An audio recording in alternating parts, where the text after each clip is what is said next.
Video शुरू करने से पहले वीडियो को लाइक और हमारे चैनल सैम वर्ल्ड हिस्ट्री को जरूर सब्सक्राइब कर दें ताकि हमारी हर न्यू वीडियो के नोटिफिकेशंस आपको बर वक्त मिलते रहे।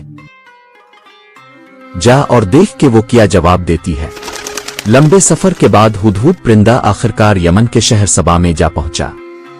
ये वही सरजमीन थी जहां मलिका बल्कीस अपनी शान और शौकत के साथ हुक्मरानी कर रही थी। हुदहुद आसमान में उड़ता हुआ महल के बाग के ऊपर आ गया। महल चमक रहा था। वो एक ऊंचे दरख्त की शाख पर जा बैठा और नीचे महल का मंजर देखने लगा। कुछ देर बाद इसे एक बड़ी सी बालकोनी नजर आई। इसने सोचा यही मलिका का कमरा हो सकता है। हुदहुद ने अपनी चोंच में पकड़ा हुआ हजरत सुलेमान का खत मजबूती से थामा और दरख्त से उड़कर आहिस्तगी से बालकोनी के अंदर दाखिल हो गया। कमरे के अंदर मलिका बल्कीस अपने नर्म बिस्तर पर सो रही थी। इसके बाल खोले हुए थे, चेहरे पर सुकून था, निहायत खूबसूरत और नरमी की चमक थी। हुदहुद एक लम्हे के लिए रुक गया, सोचने लगा क्या खत अभी गिरा दूं ये इंतजार करूं।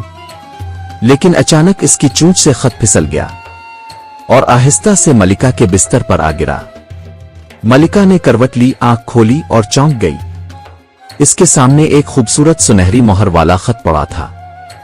इसने डरते हुए खत उठाया, मोहर देखी और आहिस्ता से पढ़ने लगी।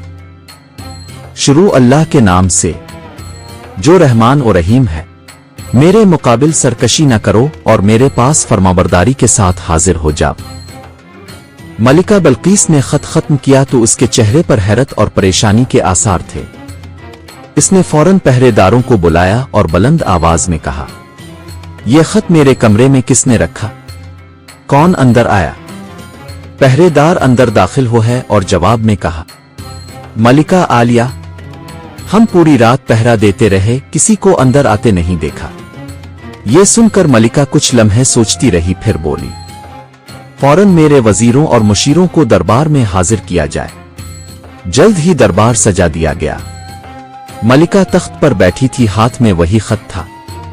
इसने हाजरीन से कहा, मुझे एक निहायत अहम खत मिला है जो किसी सुलेमान नामी बादशाह की तरफ से है। वो अपने खत की इब्तिदा अल्लाह के नाम से करता है और मुझे हुक्म देता है कि इसके सामने सरकशी न करूं बल्कि फरमाबरदार होकर उसके पास आ जाओ। दरबार में खामोशी छा गई। फिर एक वजीर बोला, मलिका मुअज्जमा, ये तो खोली जंग की दावत है, हमें अपनी फौज तैयार करनी चाहिए। दूसरा वजीर बोला, हम ताकतवर हैं, हमें इसे अपनी कुव्वत दिखानी चाहिए। लेकिन एक उम्र रसीदा और दाना वजीर ने आहिस्ता आवाज में कहा, मलिका आलिया, पहले हमें यह देखना चाहिए कि यह पैगाम भेजने वाला शख्स कौन है। शायद वो बादशाह नहीं बल्कि कोई नबी हो। मलिका ने गहरा सांस लिया और कहा, जब मैं जागी तो यह खत मेरे बिस्तर पर रखा हुआ था और पहरेदारों ने भी किसी को अंदर आते नहीं देखा। वजीरों ने एक दूसरे की तरफ देखा और बोले, यह जरूर कोई गैर मामूली बात है। अगर सुलेमान बगैर कासिद के पैगाम पहुंचा सकता है तो उसकी ताकत का अंदाजा लगाना मुश्किल नहीं। मलिका बल्कीस बोली, जब बादशाह जंग करते हैं तो शहरों को बर्बाद कर देते हैं और इज्जत वाले लोगों को गुलाम बना लेते हैं। मैं जंग नहीं चाहती। मेरा मशवरा है कि हम सुलेमान को कीमती तोहफे भेजें और देखें इसका रद्द-अमल क्या होता है।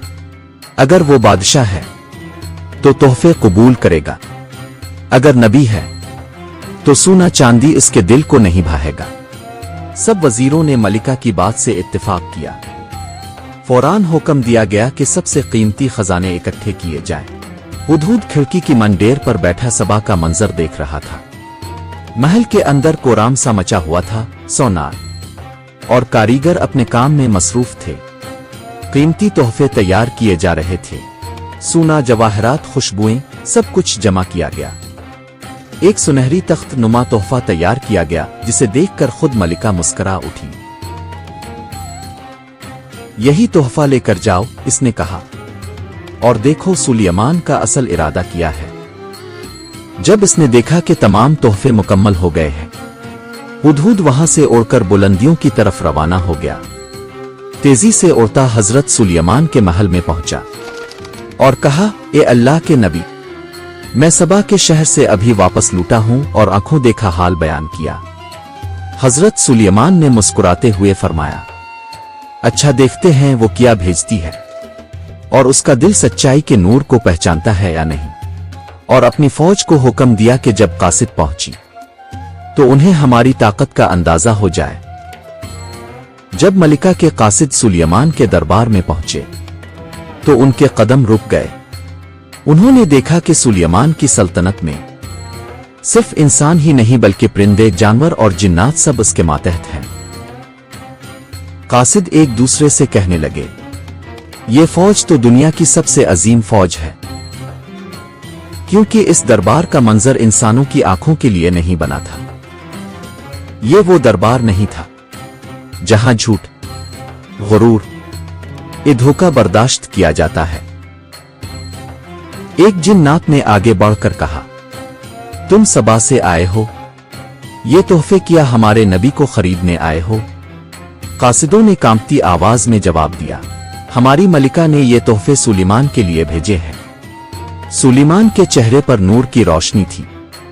उन्होंने तोहफे देखे और मुस्करा कर फरमाया, क्या तुम लोग अपने माल से मुझे खरीदना चाहते हो? अल्लाह ने जो कुछ मुझे दिया है वो इन सब से बेहतर है।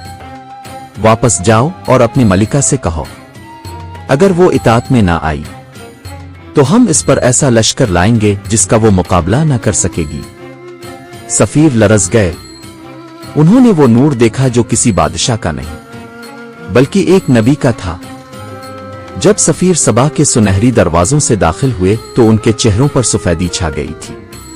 उनके कदम डगमगा रहे थे, आंखों में खौफ की चमक थी। बल्कीस तख्त पर बैठी थी, इसके सामने बुखुर जल रहा था और कमरे में मुश्क व अंबर की खुशबू फैली हुई थी। कहो, क्या वो बादशाह मेरे तोहफे कबूल करके खुश हुआ? एक कासिद ने सर झुका लिया। ए मलखास ने तुम्हारे तोहफों को ठुकरा दिया और कहता है जो कुछ अल्लाह ने मुझे दिया है वो तुम्हारे माल से बेहतर है, और अगर तुम इताअत ना करो तो वो एक ऐसा लश्कर लाएगा जो तुम्हारी जमीन को रौंद डालेगा। दरबार में सन्नाटा छा गया। बल्कीस के होंठ लरजने लगे। वो खामोश रही, मगर उसकी आंखों के अंदर खौफ की एक लहर दौड़ गई। रात गहरी हो चुकी थी। महल के सतूनों पर मशलें जल रही थीं। बल्कीस ने अपने वजीरों को तलब किया, मैंने इस सुलेमान का पैगाम सुना और अब तुम्हारा मशवरा चाहती हूं। क्या हमें जंग करनी चाहिए, आसुला की राह अपनानी चाहिए?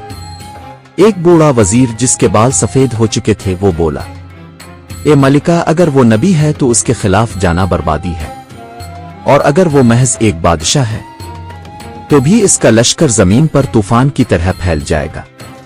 मेरी राय है कि तुम खुद जाओ और उसकी बात सुनो। बल्कीस ने देर तक सोचा, फिर आहिस्ता से बोली, मैं खुद जाऊंगी, लेकिन पहले मैं देखना चाहती हूं क्या वो नबी वाकई वो ताकत रखता है जो कहा जाता है। मलिका बल्कीस सारी रात सोचों में गुम रही। ना नींद आई ना करार मिला। दिल में एक ही ख्याल गर्दिश करता रहा कि आखिर हजरत सुलेमान का पैगाम क्या मानी रखता है। इसी दौरान बैत अल मक़दस के आसमान पर सुबह की पहली रोशनी नमूदार हुई। हजरत सुलेमान अपने शीशे के महल में तशरीफ फरमा थे। उनके सामने जिन्नात, इंसान, परिंदे सफ बस्ता खड़े थे। اب ملکہ بلقیس اور حضرت سلیمان کی اس پراسرار اور ایمان افروز داستان کا پارٹ 3 دیکھنا چاہتے ہیں تو ہمارے چینل سیم ورلڈ ہسٹری کو ضرور سبسکرائب کر دیں تاکہ ہماری ہر نیو ویڈیو کے نوٹیفیکیشنز آپ کو بر وقت ملتے رہے۔